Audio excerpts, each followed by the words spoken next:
सी students,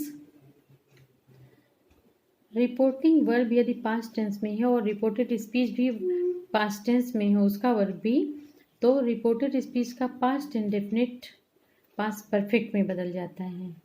फिर से देखिए, रिपोर्टिंग वर्ब जैसे कि ये सेट, देखिए ये पास्ट में है, और रिपोर्टेड स्पीच का ये वर्ब देखिए ये पास्ट टेंस में है। तो अभी तक हम देख रहे थे कि ये पास्ट है और ये सब प्रेजेंट या फ्यूचर है, तो किस तरह अब इसमें देखेंगे ये पास्ट है और ये भी पास्ट है, तो ये किस तरह चेंज होगा। तो ये पास्ट है और ये भी, तो ये पास्ट इंडेफिनिट है। अगर the horse died in the night, ये पास्ट इंडेफिनिट है, तो इसको पास्ट परफेक्ट में बदल देंगे।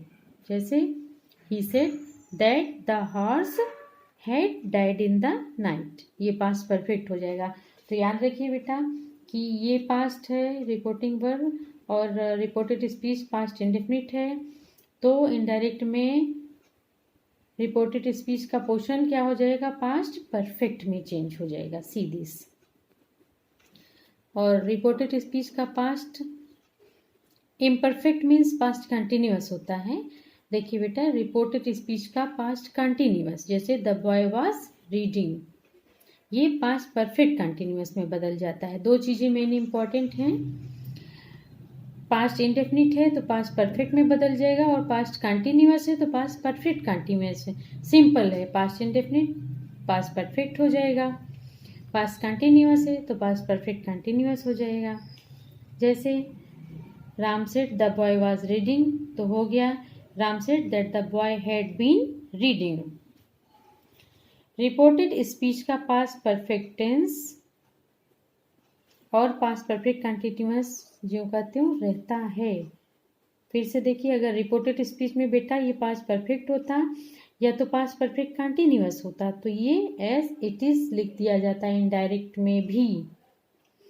अगर पास्ट इंडेफिनिट है तो पास्ट परफेक्ट हो जाएगा, पास्ट कंटिन्यूअस है तो पास्ट परफेक्ट कंटिन्यूअस हो जाएगा। अगर ये पास्ट परफेक्ट है और पास्ट परफेक्ट कंटिन्यूअस है रिपोर्टेड स्पीच, तो कोई चेंज नहीं होगा। देखिए कुछ एक्सेप्शंस भी होते हैं, उनको भी ध्यान देंगे। ऊपर नियम 3A, ये देखिए यही the horse died in the night अंतर्गत बताया गया है कि यदि रिपोर्टिंग वर्ब पास्ट टेंस में हो और रिपोर्टेड स्पीच का भी पास्ट टेंस में हो तो पास्ट इंडेफिनिट का पास्ट परफेक्ट में हो जाता है, परंतु जब यह दशा बताता है तो सिंपल पास्ट टेंस को नहीं बदलते हैं। यानी अगर पास्ट इंडेफिनिट टेंस कंडीशन बताता है या स्टेट बताता है तो उसे हम चेंज नहीं करते हैं। See Gopal said Rama was ready, ये पास्ट इंडेफिनिट है ना, तो ये कंडीशन यानी स्टेट बता रहा है कि ही वाज रेडी। तो इसमें हम पहले क्योंकि बताइए बच्चों, थिंक इट पास्ट इंडेफिनिट है तो पास्ट परफेक्ट होता है ना, लेकिन ये जब कंडीशन बता रहा तो ये पास्ट परफेक्ट नहीं होगा। तो क्या होगा, Gopal said that Rama was ready. फिर he said it was very hot outside, तो ये भी स्टेट बता रहा है, इसलिए he said that it was very hot outside. Okay, देखिए यदि वाक्य में कई सिंपल पास्ट टेंस हो यानी पास्ट इंडेफिनिट, तो प्रायः पहले को पास्ट परफेक्ट में बदल दिया जाता है। यदि दो या दो से अधिक पास्ट इंडेफिनिट हैं वाक्य में, तो पहले को पास्ट परफेक्ट में बेटा चेंज कर देंगे और बाकी को सब पास्ट इंडेफिनिट में रहने देते हैं। बार बार हैड का प्रयोग नहीं किया जाता है। See he said I finished the novel 2 days ago, past indefinite है।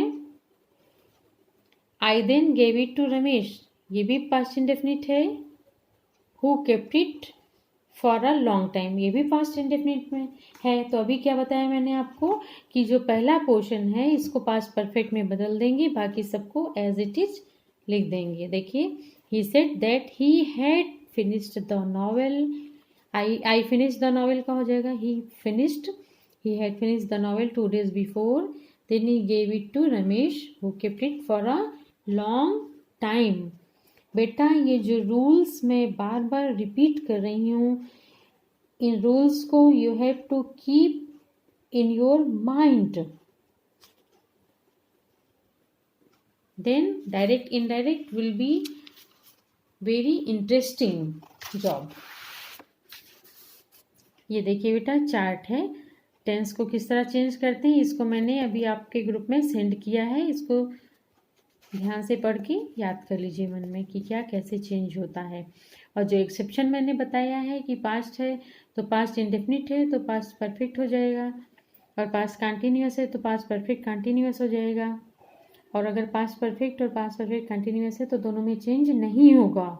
और एक नियम और कि यदि दो या दो से अधिक पास्ट इंडेफिनिट टेंस हैं तो पहले पोर्शन को पास्ट परफेक्ट में चेंज करके बाकी सबको पास्ट इंडेफिनिट में ही रहने दिया जाता है।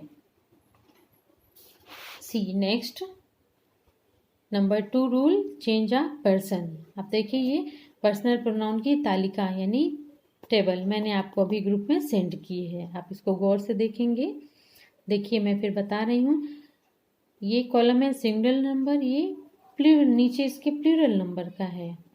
अब पर्सन देखिए, first person I, second person you, third person he she etcetera. देखिए बेटा सिंगुलर नंबर में first person I, second person you, third person he और शी होता है।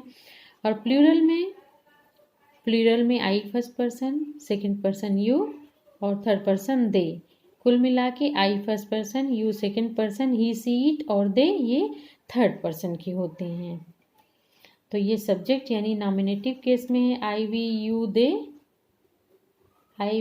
दे, ही सी, ये नॉमिनेटिव केस है। और इसका ऑब्जेक्टिव केस देखिए, my mine, this is my book, this is mine pocket, this is yours. Application लिखते हैं ना, लिखते नहीं yours obediently, that is objective case. His, hers, hers. और ये देखिए प्लूरल में आवर, आवर्स, योर्स, देयर्स।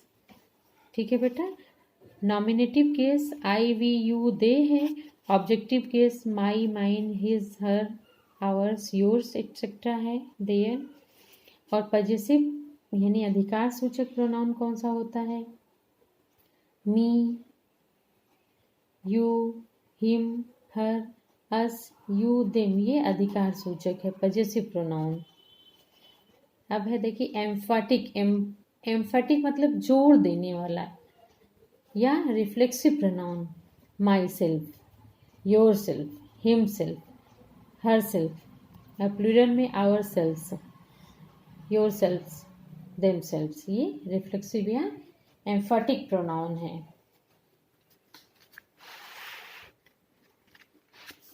अब देखेंगे हम प्रोनाउंस कैसे चेंज करेंगे। देखिए इन्वर्टेड कामास के भीतर दिए गए वाक्य में पर्सन फर्स्ट, सेकेंड या थर्ड को निम्न नियम के अनुसार चेंज करते हैं। अभी अभी मैंने स्टार्टिंग में जो वीडियो भेजा है उसमें बताया है ना, राम सेठ आई एम बिजी नाउ।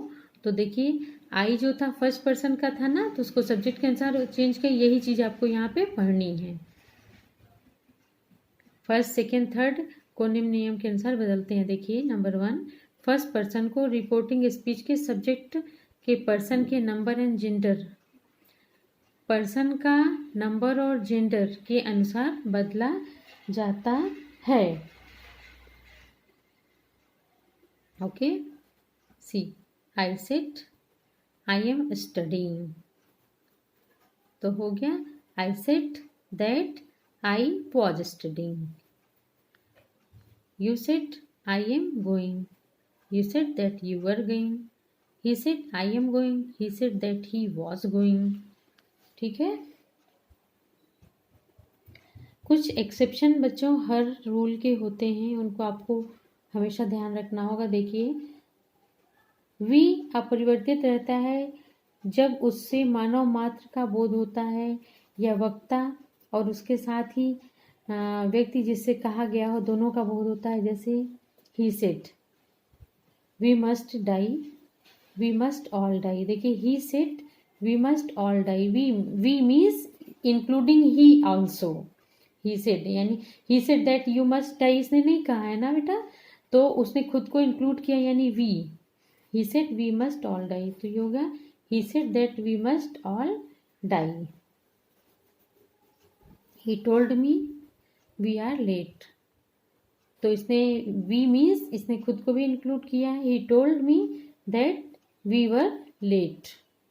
तो वी को चेंज नहीं किया है क्योंकि इसमें मैनकाइंड का बोध हुआ है. ओके, ये सारे एग्जाम्पल्स इसी तरह से हैं.